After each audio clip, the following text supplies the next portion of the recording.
ինչ տվյալներ ունեք, արդյոք սա կապատիվ են ոչ հասցեական եւ արդյոք վտանգ պարունակում են թե ոչ։ Ինձ համար առնվազն զարմանալի արդեն չասեմ, որտեղ այս իշխանությունների օրոք տարբեր նմանատիպ հայտարարություններ լսել ենք, բայց ամենայն դեպս նույնիսկ փաստագրված տվյալներ կան, թե ինչպես են կրակոցներն ուղիղ տան տանիքների տան ուղղությամբ լինում, այսինքն ասել, որ հասցեական չեն կրակոցները, մեղմ ասած սուտ է, բայց նա երբ որ պաշտպանության նախարարությունն է նման հայտարարություն տարածում, այդ ուղղակի անընդունելի է, խայտառակություն է, որովհետև ի վերջո սահմանին ապրող մարդիկ ամենօրյա ռեժիմով զգում են ադրբեջանական ագրեսիան, զգում են կրակոցները, իմիջիայլոց կամ թիրախային են կրակում, կամ եթե նույնիսկ օդ են կրակում, իրենք հենց այնպես օդ չեն կրակում, դա եւս տերորի նշանակություն ունի, դա եւս կոնկրետ թիրախավորման նշանակություն ունի, այսինքն վախի մթնոլորտում պահելու մարդկանց վախի մթնոլորտում պահելու նշանակություն ունի։ Սա կարծում եմ որևէ մեկի համար նորություն չի, որովհետև Ադրբեջանի շարունակական այս ագրեսիվ քաղաքականությունը եւ որևէ этаպում կանգ չի առել, եւ չնայած այն շարունակական հայտարարությունների այս իշխանությունների կողմից, որ գնում են խաղաղություն հաստատելու ճանապարհով, ակնհայտ է, որ Ադրբեջանը որևէ կերպ տրամադրված չէ խաղաղության գնալու, եւ դա վկայում է ինչպես հողի վրա կատարած իր գործողություններով, այսինքն կրակոցներով եւ շարունակական վախի մթնոլորտ ստեղծելով, այնպես էլ նաեւ այնպիսի հայտարարություններով, ինչպիսին օրինակ Բայրամովն էր արել եւ Սահմանադրության փոփոխության մասին եւ մի շարք այլ նախապայմանների մասին, որոնք շարունակաբար խոսում են, բայց այս իշխանություններն ականջները կարծես թե փակում են, չլսելու են տալիս, իրենց օրակարգով գնալու, որը իսկապես որևէ տեղ չի տանում։ ԵԱՀԿ Մինսկի լուծարման հետ կապված նշվեց հայկական կողմից էլ, որ երբ խաղաղության պայմանագիրը ստորագրվի, այդ նույն օրը կարող են նաեւ դիմում հղել ԵԱՀԿ Մինսկի խումբը լուծարելու համար, սա ինչ վտանգներ կարող է պարունակել։ Տեսեք, Մինսկի խմբի համանախագահության ֆորմատը ոչ Ալիևն է ստեղծել, ոչ էլ առավել եւս Նիկոլ Փաշինյանն է ստեղծել։ Դա ստեղծել է ԵԱՀԿ կարևորագույն կազմակերպությունների մեկի ֆորմատի ներքո եւ խնդիր ուներ Լեռնային Ղարաբաղի հակամարտությունը կարգավորելու։ Հիմա եթե այս իշխանություններն ուզում են ասել, որ հակամարտությունը կարգավորված է, դա ուղղակի Ադրբեջանի հերթական խոսույթի սպասարկումն է եւ ուրիշ ոչ մի բան, եւ ակնհայտ է, որ եթե ինչ որ փուլում նույնիսկ Մինսկի խմբի համանախագահ երկրները միմյանց հետ լավ հարաբերություններ չեն ունեցել հաշվի առնելով պրոքսի պատերազմը Ուկրաինայում, ապա մենք հիմա տեսնում ենք, որ գոյություն են բանակցություններ եւ այդ բանակցությունները կարող են բերել նրան, որ հարաբերությունները կարգավորվեն նաեւ Ռուսաստանի, Միացյալ Նահանգների եւ Ֆրանսիայի, եւ այդ ֆորմատը կարող է նորից գործուն ֆորմատ դառնալ։ Ի վերջո մենք ունենք մարդու իրավունքների կոպտագույն խախտումներ, ունենք Արցախի ժողովրդի վերադարձի իրավունքի հարց, որը պետք է սպասարկվի, ունենք գույքային իրավունքների հարց, որ պետք է սպասարկվի, ունենք ռազմագերիների հարց, որը պետք է լուծվի, եւ եթե այդ ֆորմատը գոյություն ունի,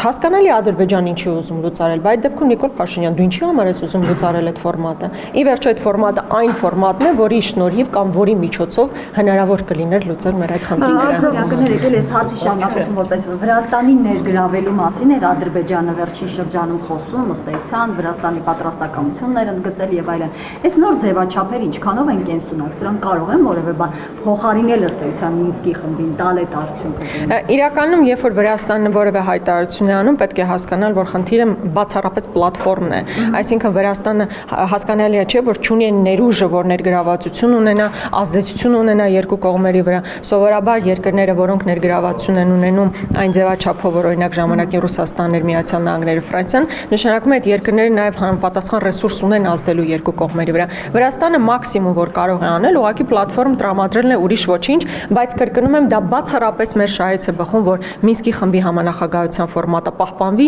որովհետև կրկնում եմ, այն ձևավորել էր որպես միջազգային ֆորմատ լուծելու Լեռնային Ղարաբաղի հակամարտության խնդիրը։ Մենք բազմաթիվ խնդիրներ ունենք, որոնց մասին ես արդեն խոսեցի, եւ քանի այդ խնդիրները լուծված չեն, ուղղակի խոսել ադրբեջանական խոսույթով ու ասել, որ այդ ֆորմատը պետք է լուծարել, հերթական անգամ թշնամու շահերի սպասարկումն է, ուրիշ ոչինչ։ Երկու շաբաթից ավելի բողոքի ակցիաներն արցախցիներն իրականացնում, Ազատության հրապարակում նաեւ վրան են տեղադրել, քաղաքական ուժերն են հանդիպում, նախ իշխանության վերաբերմունք այս ամենի նկատմամբ եւ նաեւ քննադատությունները, որ այս ամենը օգտագործում է ընդդիմությունը, որպեսզի դիվիդենդներ շահի եւ խաղում է նրանց զգացմունքների վրա։ Դե չգիտեմ, հերթական իրենց մանիպուլատիվ հայտարարություններն են իրականության հետ որևէ առնչություն չունեցող, այսինքն իրենք մարդկանց դնեն նախ իրենց գործողությունների հետևանքով 150,000 մարդ ուղղակի տնավեր է դարձել եւ Հայաստանում է ապրում։ Դրանից հետո համապատասխան քայլեր սոցիալական բնույթի չեն իրականացվում, որպեսզի մարդիկ կարողանան Հայաստանում մնալ եւ դրա ապացույցն այն է, որ բազմաթիվ մարդիկ այսօր արցախցիներ Հայաստանից ուղղակի ուղղակի դուրս են եկել կամ պատրաստվում են դուրս գալ, եւ դրանից հետո մի ամբողջ քարոզչություն է իրականացվում արցախցիների դեմ ամենաբարձր մակարդակով, քարոզչական այդ ապարատը տեսնում եք ոնց է աշխատում, ինչպես են թիրախավորվում արցախցիները, եւ դրանից հետո ասում են, որ թե բա ինչու են արցախցիները ինչ որ պահանջներ ներկայացնում, բնականաբար պետք է ներկայացնեն տարրական սոցիալական խնդիրների հարցը այսօր դրված։ Ես էլ չեմ խոսում իհարկե վերադարձի իրավունքի մասին, գույքային տարբեր իրավունքների մասին, գլոբալ այդ ամեն ինչից զատ կան նաև տարրական սոցիալական խնդիր, եւ որոնք այս իշխանությունները լուծելու փոխարեն դեռ մի հատ էլ համարձակություն ունեն ու երես ունեն նման հակաքարոզչություն իրականացնել արցախցիների նկատմամբ։ Մենք իհարկե եւս հանդիպել ենք խմբակցությունով Ազատության հրապարակում նստածույց անող մեր հայրենակիցներին, այնտեղ նստող մեր հայրենակիցներին եւ մեր փոխանակումն է մտքերի փոխանակում ենք իրականացրել եւ ամբողջությամբ սատարում ենք այն օրակարգը, որ իրենք են հետապնդում։ Տիկին Գրիգորյան, Անտալիայում ընթացող դիվանագիտական ֆորումի ժամանակ թուրք դիվանագետ Սատարխելեչը մեկ շատ լավ հայտարարություն արեց, նշելով, որ Փաշինյանը խոսք է տվել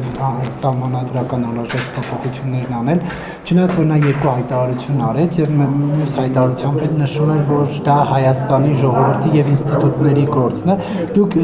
ինչպես եք սա մեկնաբանում։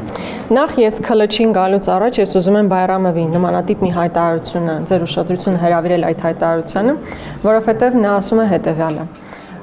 Նախ սահմանադրության փոփոխությունը Հայաստանի Հանրապետության սահմանադրության փոփոխությունը ուղղակի նախապայման է այսպես կոչված խաղաղության թղթի ստորագրման համար, սա եկեք ֆիքսենք։ Դրանից զատ Բայրամովն ասում է հետևյալը. դիմելով Արադ Միրզոյանին, ասում է դուք գիտեք, որ 22 թվականից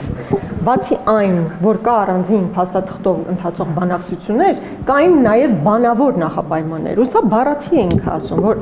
գոյություններ երկու զուգահեռ գործընթացներ, թղթի վրա համաձայնեցվող կետեր եւ բաներ, որոնք մենք բանավոր էինք պայմանավորվում, ու դա ասում է Վաշինգտոնում մեր հանդիպման ընթացքում նման պայման է դրվել։ Եվ փաստացի ուզում եմ սա ուղղակի արձանագրել, որ երբեմն այն խոսույթը, որ բա գիտեք, դա մեր ներքին գործն է, արդեն միջազգային հարթակներում նույնիսկ ամրագրվում է, որ դա Ադրբեջանի պահանջն է, որի իրականացումը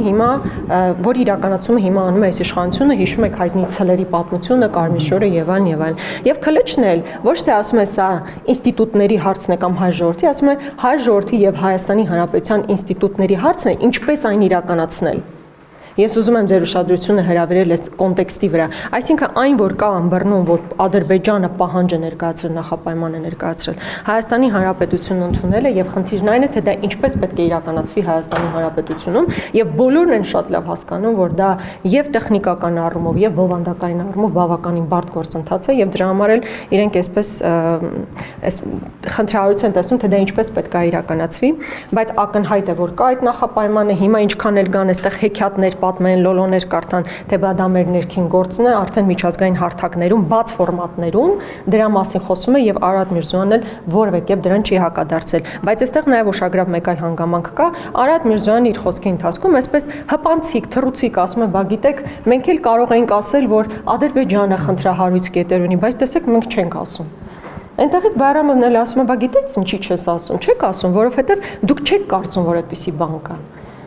Ասում է դուք չեք ասում, որովհետև իրականում նման բան չկա, ու Արադ Միրզոյանն էլի արձագանք չի տալիս։ Այսինքն մենք հայտնվել ենք մի իրավիճակում, որտեղ ադրբեջանական կողմը բոլոր հնարավոր նախապայմանները դնում է, այս իշխանությունները այդ բոլոր նախապայմաններն իհարկե պահանջներն իրականացնում են, բայց զուգահեռաբար չեն էլ բարձրաձայնում եւ հստակ չեն արձանագրում այն բոլոր խնդիրները, որ կան։ Գերիների մասին ընդհանրապես որևէ խոսք չկար այդ ֆորումի ժամանակ, երբ որ Ադրբեջանը նախապայմաններ է դնում ու իր տեսակետից իր պահանջներն է ներկայացնում, մենք չլսեցինք Հայաստանի Հանրապետության արտաքին գործերի նախարարի պաշտոնը զբաղեցնող մարդուց մեր տարածքների վերաբերյալ հարցը, գերիների հետ կապված հարցը եւ այլն եւ այլն։ Տիկին Գրիգորյան, իսկ հնարավոր է, որ օրինակ այս սահմանադրության փոփոխությունը անելով խաղաղության պայմանագիր ստորագրել եւ արդյոք պետք է այդ գնով հասնել խաղաղ, այսինքն այսպես ձևակերպեմ, հարցս, եթե դա էլ պետք անելու սահմանադրության խաղաղության պայմանագրերը ստորագրել, արդյոք ընդունելի կլինի այդ մի բանն էլ անել ու ստորագրել։ Տեսեք, այդ հարցը առաջանում էր նաեւ այն ժամանակ, երբ հարց կար. Արդյոք Հայաստանը պետք է ճանաչի Արցախն Ադրբեջանի կազմում եւ դրանով ի վերջո հաստատի Հայաստանի Հանրապետության տարածքային ամբողջականությունը, մենք ապահով կլինենք այդուհետ։ Մենք իհարկե ասում ենք, որ դրանով չի կանգնելու։ դա վերջը չի լինելու եւ մենք հիմա փաստացի գալիս ենք այդ իրողությունների։ Արցախը ճանաչվել է Ադրբեջանի կազմում, բայց մենք տեսնում ենք, թե տարածքային ինչպիսի հերթական պահանջներն ա ներկայացվում Հայաստանի Հանրապետության նկատմամբ, ել չեմ խոսում տարածքային օկուպացիան, որ փաստացի դե ֆակտո հողի վրա մենք ունենք։ Բոլոր հնարավոր պահանջներն այս ընթացքում իրականացվել են, բայց մենք տեսնում ենք, որ պահանջների վերջը չկա։ Նախ դա խայտառակություն ուղղակի կլինի, եթե հայ ժողովուրդը ընդունի Ադրբեջանի ցանկությամբ սահմանադրություն, բայց նույնիսկ եթե դա տեղի ունենա, ադրբեջանական պահանջների ցանկը շատ մեծ է, որևէ տեղ Ադրբեջանը չի կանգնելու։ Այդ նույն խոսքի ընթացքում Բայրամովը եւս խոսում է այսպես կոչված միջանցքի մասին եւ նշում է այնպիսի պարամետրեր, որոնք արդեն այսպես կոչված չեն, բառացիորեն հենց միջանցք էլ նշանակում են։ Այսինքն դու սահմանադրությունը փոխես, հետո կգա միջանցքի հարցը, այդ հարցն էլ այսպես թե այնպես լուծվի, գալու է փախստականների հարցը, ապառազմականացման հարցը, բանակի ընդհանրապես ցերման հարցը, չկա, վերջ չկա այս պահանջների։ Եվ եթե ես ուղղակի գրեթե բացառում եմ, որ հայ ժողովուրդը ցանկանա ապրել ադրբեջանցիների եւ թուրքերի պարտադրված սահմանադրության ներքո, բայց նաեւ հստակ ուզում եմ արձանագրել, որ սա վերջը չի լինելու։ Եվ այս գիտակցման մենք պետք է առաջ գնանք։ Եթե տարիներ առաջ կարծում ենք, որ այս զիջումն էլ անենք, այստեղով ավարտվելու է եւ վերջ են լինելու ադրբեջանական պայմաններին, հիմա առավել քան ակնհայտ է, որ այդ պայմաններն ուղղակի շարունակական բնույթ են կրելու։